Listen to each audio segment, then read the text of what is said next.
কি বুঝলেন বলেন? এবার আপনাকে সুন্নাত শেখাচ্ছি। আল্লাহর নবী যখন ইফতার করতেন, নবীর মেনুতে কি থাকতো? তরমুজ, আপেল, ছোলা, সিদ্ধ ছোলা, তারপরে আনারস, ডালিম, লিচু, চপ, মুড়ি, পেঁজিয়া, বেগুনি, তাই তো নাকি? হালিম জানা আছে? আম্মা জান আয়েশা সিদ্দিকা রাদিয়াল্লাহু তাআলা আনহা তিনি বলেন, নবীজি ইফতার যখন করতেন, আল্লাহর নবী ইফতারের শুরুতে তিনি খেজুর দিয়ে ইফতার শুরু করতেন। খেজুর খাওয়ার পরে তিনি পানি পান করতেন। খেজুর যদি না থাকে, পানি দিয়ে ইফতার করো। ইফতার মানে এই নয় যে রমজান মাস শেষ হয়ে গেলে তোমার ওয়েটটা 6 কেজি বেড়ে গেল। সবে বরাতে মেপেছে 80 কেজি, ঈদের পরের দিন মেপে দেখছে 86 কেজি। কত কেজি? জোরে বলো। 86 কেজি। বললে কেন? বললে আল্লাহ তো খেতে বলেছে।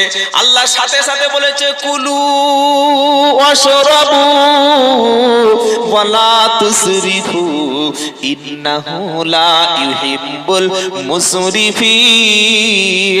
8 পারা 14 পৃষ্ঠা 2 নম্বর লাইনের 31 নম্বর আয়াত, সূরার নাম আল আরাব। কোরআন শোনাচ্ছে, কুলু ওয়াশরাবু ওয়ালা তুসরিফু, খাও এবং পান করো, খাও এবং পান করো, ওয়ালা তুসরিফু, আর অপচয় করো না, নষ্ট করো না। কারণটা কি? ইন্নাহু লা ইউহিব্বুল মুসরিফিন।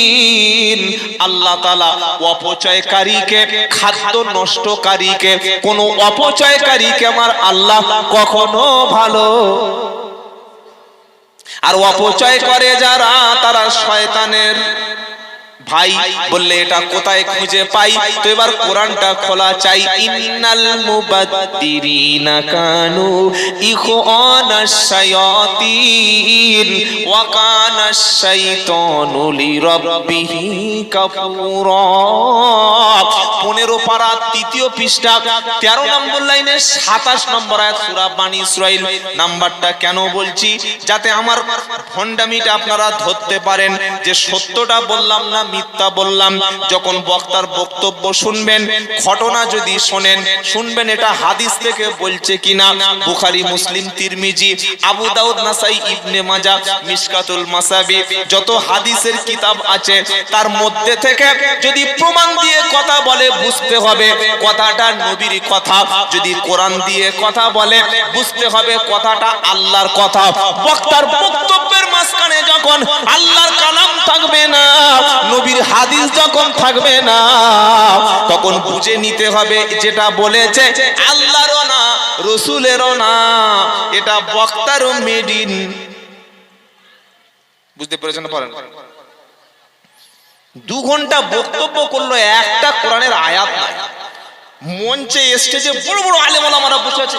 কি বলছে রে হুজুর? ভিজিট কত? 18,000। তো 18,000 টাকা দিয়ে তোমার মতো ওরাম মাল আনবো কেন? আমার ইমাম সাহেবের বক্তব্য করতে দেবো?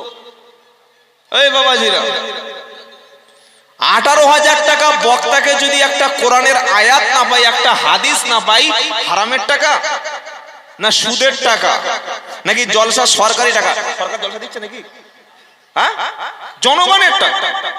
10 টাকা, 5 টাকা, 20 টাকা, 20 টাকা, 2 টাকা পর্যন্ত লোক জলসা দেয়। দেয় না? দেয় না? এই যখন চাদর নিয়ে যায় লোক 2 টাকা দেয় না?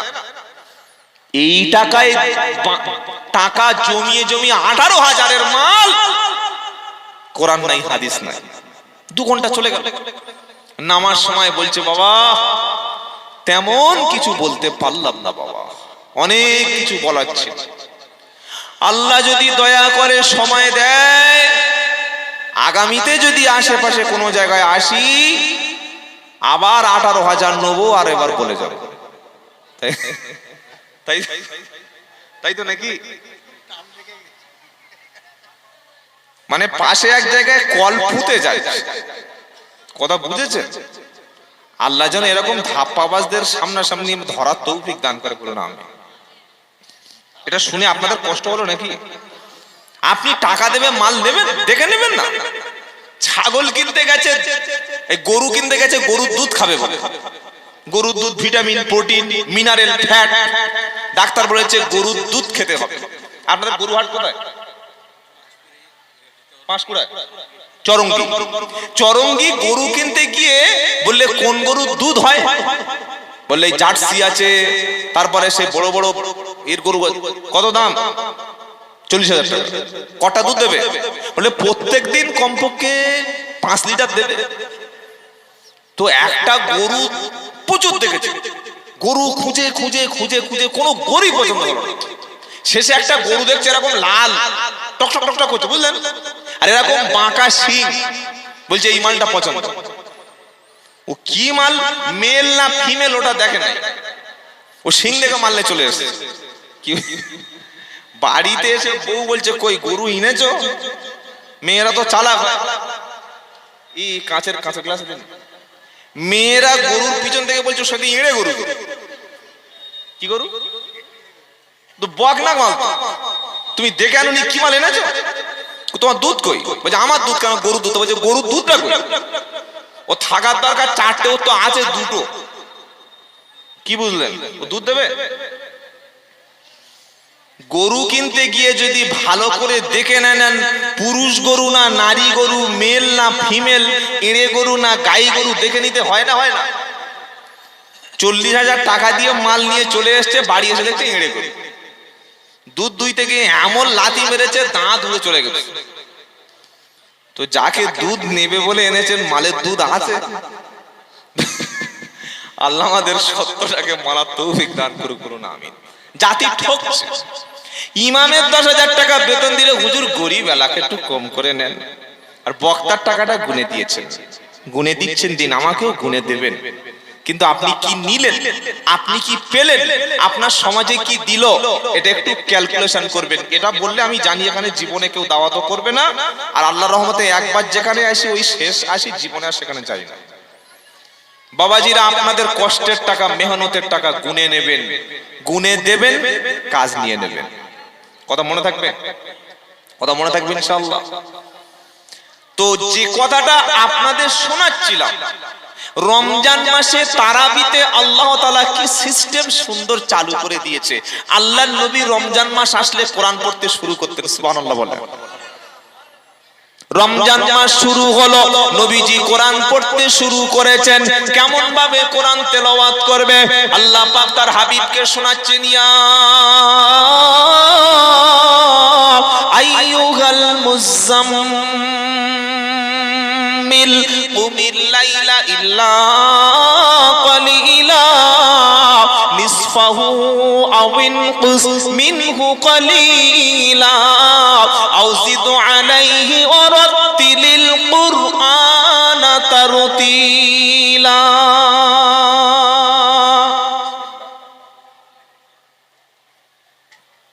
29 পারা সূরা মুজাম্মিলের 1 থেকে 4 নম্বর আয়াতে আল্লাহ পাক বলছে, আমার মুজাম্মিল, আল্লাহ তার হাবিবকে কোরআনুল কারীমের মধ্যে মুজাম্মিল বলে ডেকেছে। কম্বল ঢাকা ব্যক্তি, চাদর ঢাকা ব্যক্তি বলে ডেকে বলছে, ইয়া আইয়ুহাল মুজাম্মিল, হে আমার প্রিয় মুজাম্মিল, হে চাদর ঢাকা ব্যক্তি, চাদরওয়ালা কামলিওয়ালা, রাত্রে বেলা শুয়ে থেকো না, উঠে পড়ো রাতের বেলা, নামাজেতে দাঁড়িয়ে যাও, খুশি হবে রব্বানা। জোরে বলেন। রাতের কিছু অংশ ঘুমিয়ে অর্ধেক অংশ তুমি দাঁড়িয়ে যাবে, সেটা যদি সম্ভব না হয় তার চাইতে একটু কম অংশ তুমি তোমার আল্লাহর সামনে দাঁড়িয়ে যাবে। নবীজি রমজান মাস আসলে পুরো মাসটা তিনি ইবাদতের মাধ্যমে মশগুল করে নিতেন। রমজান মাস আসলে ইফতার খাবেন কম, ইফতার খেতেন কম, সাহারি খেতেন কম। রমজান মাস মানে খাওয়া না, রমজান মাস মানে ভুঁড়িটা বাড়িয়ে নেওয়া না, রমজান মাস মানে অনেক মুসলমানের ধারণা দুপুরে তো খাওয়া হলো না, ইফতারিতে এত আইটেম করব ভুঁড়ি যেন কমে না। আল্লাহ এজন্য রোজা দেয় নাই। কেন রোজা এসেছে? আল্লাহ পাক শোনাচ্ছে, ইয়া আইয়ুহাল্লাযীনা আমানু কুতিবা আলাইকুমুস সিয়াম কামা কুতিবা আলাল্লাযীনা মিন ক্বাবলি লাআল্লাকুম, তুমি বলো হুজুর তুমি টাকা নেবে তাত্তাকুন, তাই তো নাকি? দ্বিতীয় পারা 7 পৃষ্ঠা 13 নম্বর লাইন 183 নম্বর আয়াত, রোজার কথাটা এখান থেকে চালু হচ্ছে। আল্লাহ বলছে ইয়া আইয়ুহাল্লাযীনা আমানু, হে বিশ্বাসী ঈমানওয়ালা, তোমরা যারা ঈমান এনেছো, আল্লাহকে আল্লাহ বলে মানি এই কথাটা স্বীকার করেছো, কুতিবা আলাইকুমুস সিয়াম, তোমাদের উপরে রমজানের রোজাকে ফরজ করা হলো। শুধু তোমাদের উপরে না, যত নবী ছিল, মুসা, ঈসা, দাউদ, সুলাইমান, ইসহাক, ইয়াকুব, ইউসুফ, ইব্রাহিম, ইসমাঈল, নূহ, আদম আলাইহিমুস সালাম, যত নবী ছিল, এমন একটা নবী ছিল না যে নবীকে রোজা করতে হতো না। প্রত্যেক নবীর উপরে কিছুটা না কিছু রোজা ফরজ ছিল। কেন রোজার হুকুম দিল? লাআল্লাকুম তাত্তাকুন, যাতে করে তোমরা মুত্তাকি হতে পারো, পরেজগার হতে পারো। রোজার দ্বারায় তোমরা আল্লাহর কাছাকাছি যেতে পারো, রোজার দ্বারায় তোমরা খোদা ভীরু হতে পারো।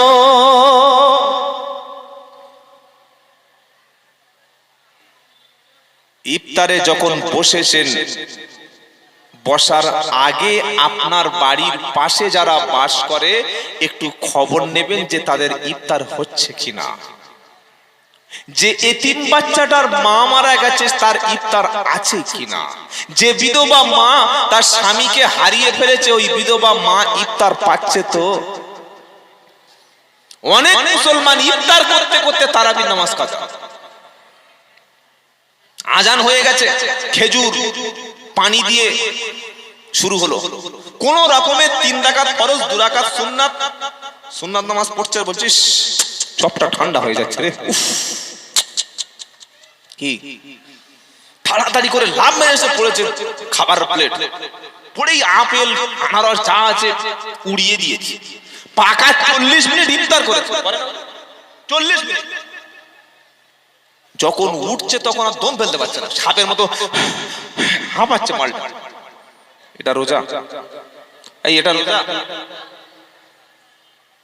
ও জানে যে দুপুরে খায় নাই, রাতে এমন খাওয়া খাবো যেন সেই সেহরি পর্যন্ত ঢেকুর ওঠে।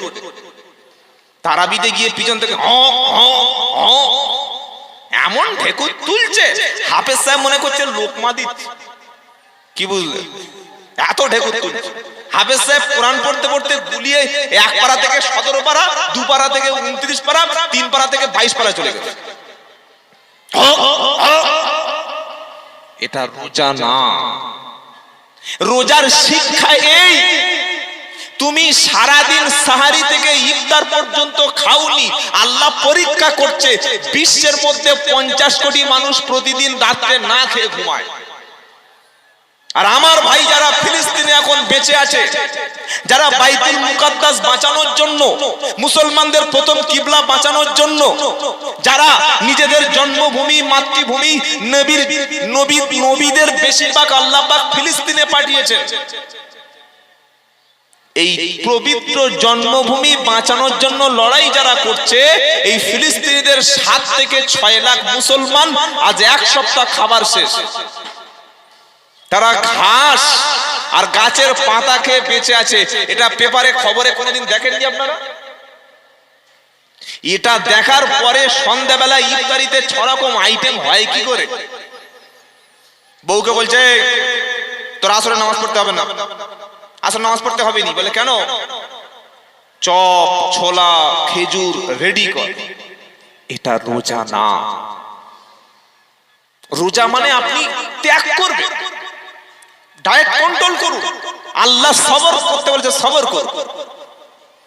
আর আশেপাশে গরিব এতিম মিসকিন ফকির কারা আছে তাদের একটু খবর নেন। এতিম মিসকিনকে খাওয়াবেন, আল্লাহ এর জাযাটা জান্নাতে দান করবে। দুনিয়ায় কি খাবি ভাই? নবী বললেন রোজাদারের জন্য 2টি পুরস্কার। একটা পুরস্কার হলো ইফতারিতে, আরেকটা পুরস্কার হলো জান্নাতে। সুবহানাল্লাহ বলার দরকার ছিল? এখন বলতে হবে না, সেই রোজা 15টা হয়ে গেলে বলবেন। জোরে বলুন না সুবহানাল্লাহ। রোজাদারের জন্য দুটি পুরস্কার, একটা ইফতারিতে, আরেকটা পুরস্কার হলো আল্লাহর সামনে যেদিন দিদার হবে। আল্লাহ পাকের বান্দাকে রোজাদার ব্যক্তিদের জন্য একটা স্পেশাল জান্নাতের দরজা রয়েছে, যে দরজার নাম হলো রাইহান, যার মানে হলো পিপাসা মুক্ত। এই রাইহান দরজা দিয়ে আল্লাহ রোজাদার বান্দারা যখন জান্নাতে প্রবেশ করবে, আল্লাহ পাক সেদিন বান্দাকে সবর করার জন্য, ধৈর্য ধরার জন্য জান্নাতে প্রবেশ করার সাথে সাথে সমস্ত রকম ফলমূলগুলো, খাদ্যগুলো তাদেরকে খেতে দেবে। বললে হুজুর খেতে দেবে কোত্থেকে বানাচ্ছো বলো? তো ওযু থাকলে কোরআন খোলো, ওয়াবাশশিরিল্লাযীনা আমানু وعملوا الصالحات أن لهم جنات تجري من تحتها الأنهار خالدين فيها كلما رزقوا منها من ثمرة رزقا قالوا هذا الذي رزقنا من قبل وأتوا به متشابها ولهم فيها أزواج مطهرة وهم فيها خالدون.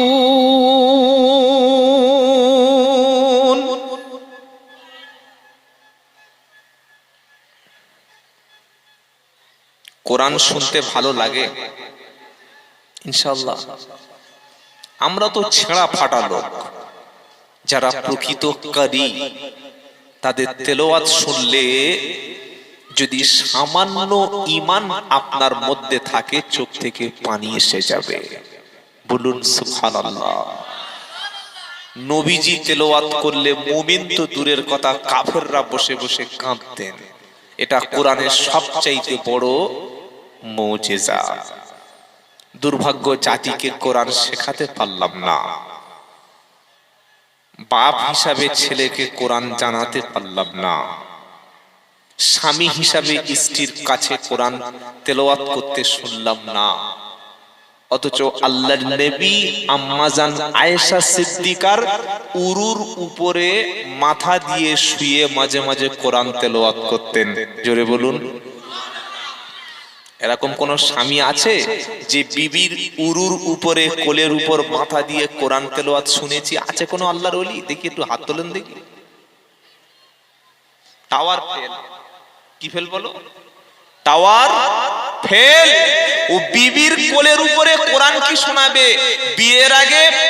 বিয়ের আগে যখন ভালোবাসা করে, যখন প্রেম করছিল, পার্কে নিয়ে এই উরুর উপরে মাথা দিয়ে শুয়ে শুয়ে গান করছে।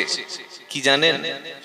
তোমার চোখটা যা সুন্দর, তোমার কানটা যা সুন্দর, তোমার ঠোঁটটা যা সুন্দর, তোমার যা চুল, যেন জান্নাতের খুশবু আসছে। ঈমান আছে? তুহি মেরি রব হে, তুহি মেরি সব হে, এই কথাটা যারা বলেছে তারা কাফের হয়ে গেছে। গার্লফ্রেন্ডকে বলছে তুই আমার রব। এই গান, হিন্দি গান আছে না, বলছে তুমি হিন্দি শোনো, আমি শুনি না, কিন্তু ওই মালটা শুনেছি। কারণ বক্তা হতে গেলে সব দোকানে যেতে হয়। কি বুঝলেন? গার্লফ্রেন্ডকে কোলের উপরে শুইয়ে নিয়ে 14ই ফেব্রুয়ারি বিয়ের 6 বছর আগে কোলে করে মানুষ করছে বাচ্চাটাকে পেলে পুষে। কি বুঝলেন? আর বলছে তুহি মেরি রব হে, তুহি মেরি, কথা বলে না? হ্যাঁ বলো বলো। আরে লোকমা দাও, তুই মেরি জান, মাল ধরে নেস। এই বাবাজিরা, আল্লাহ ছাড়া কাউকে রব বললে ঈমান থাকবে?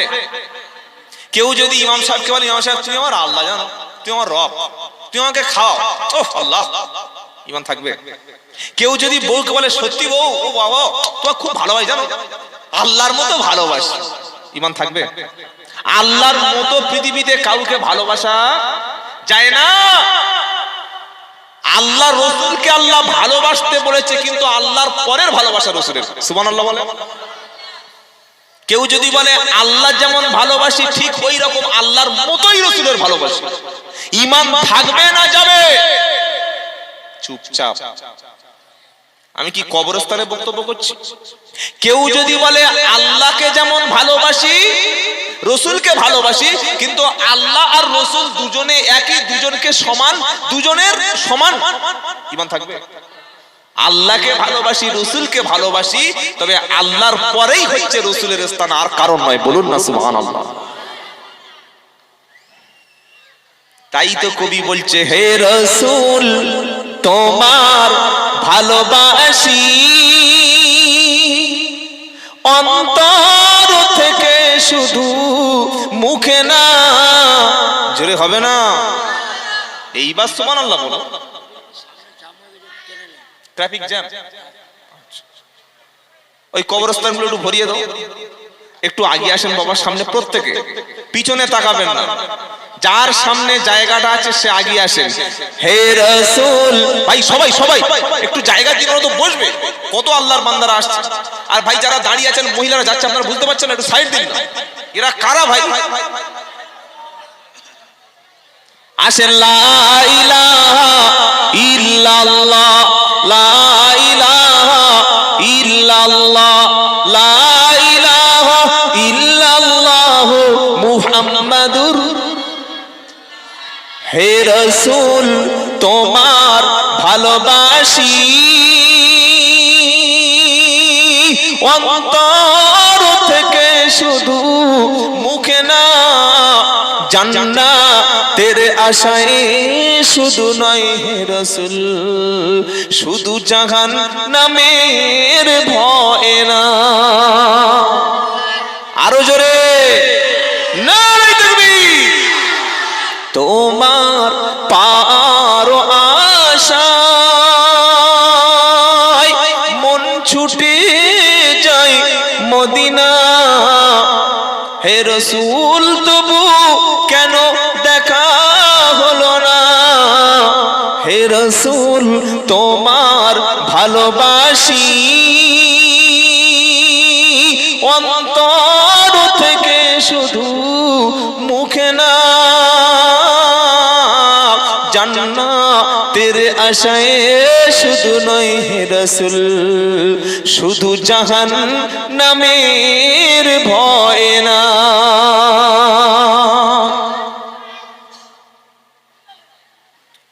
এই রাসূল সাল্লাল্লাহু আলাইহি সাল্লাম সেদিন আমাদের পক্ষে সাক্ষী দেবে। বলুন সুবহানাল্লাহ।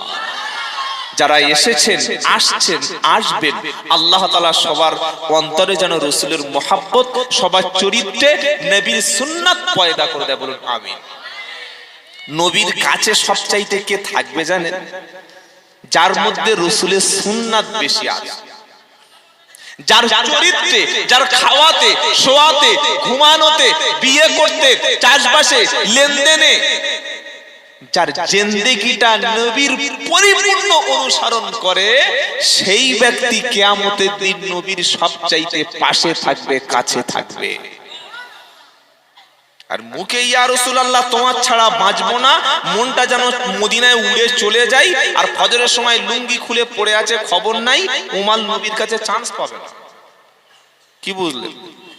12ই রবিউল আউয়াল নবী দিবস হয় বাবা, হয় হয়। সেদিন দেখবেন আশিকে রাসূল পাড়ায় ভরে গেছে। আর ফজরের সময় যে কটা লোক তার আগের দিন ছিল 12 জন, আর মুয়াজ্জিনের ধরে 13 জন, ওই কটা হচ্ছে আসল আশিকে রাসূল। 6টা ছেলে জন্ম দিয়ে যদি বাপ যদি ভিক্ষা করে খায়, আর ছোট বেটার বাড়িতে যদি মাঝে মাঝে খায়, তো এই 5টা জন্ম দিয়ে বাপের লাভ হয়েছে? বলেন, লাভ হয় নাই। সকলে বলুন আজ থেকে 5 ওয়াক্ত নামাজ পড়বো। বলুন ইনশাআল্লাহ।